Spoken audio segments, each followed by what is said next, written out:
ko do ko nu ku nu be do nyegen kono ki yere sutura wo ko jinnaw ube nyegen kono be la jarabi hadamaden na ko mo be la jara hadamare ma ko kene ma nyega wudu be nyegen na sabatira fe mu fe ko nyege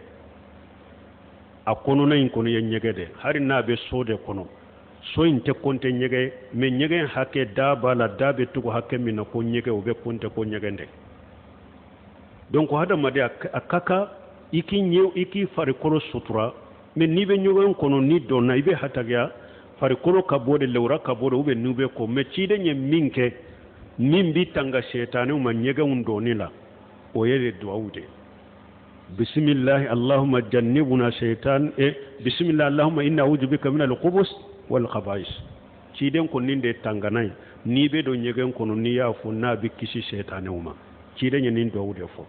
donc mo abe fo don ke ba fo muso yi fari kolo sutura ibi fari kolo sutura ka bo wali chewma chogomi wo wakati be muso fari kolo sutura len ka soro wali che na yiye i fari kolo ye chogoya dola na be la jarabila jinna u fana fule nu ye muso lankolo ye chogoya dola be la jarabila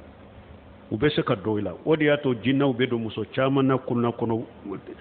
kunkolo ewa lankolo bilali anu fari kolo ewa bilali kenema nu ute farkolo sutura dafale na yoro dola obe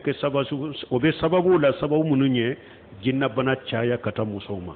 ewa chemi mfana wakati be ikanka ile urau sutura yoro mi ki farkolo sutura yoro mi ni e fana be farkolo la tama ni le urau de be bo ni wali muso yuye ube la jarabila chogo mi jinna muso fana nu yu hada madenye cheye chogo ya dore be la jarabila be seka doila wala men ni koni be do nyegen kono na chide nyafo setane o kayorodo na ko mimbi tanga setane la nyegen kono o yeddo winde nyege indala sani kado ikafo bismillah allahumma inna ujubika min al-khubuthi wal khaba'is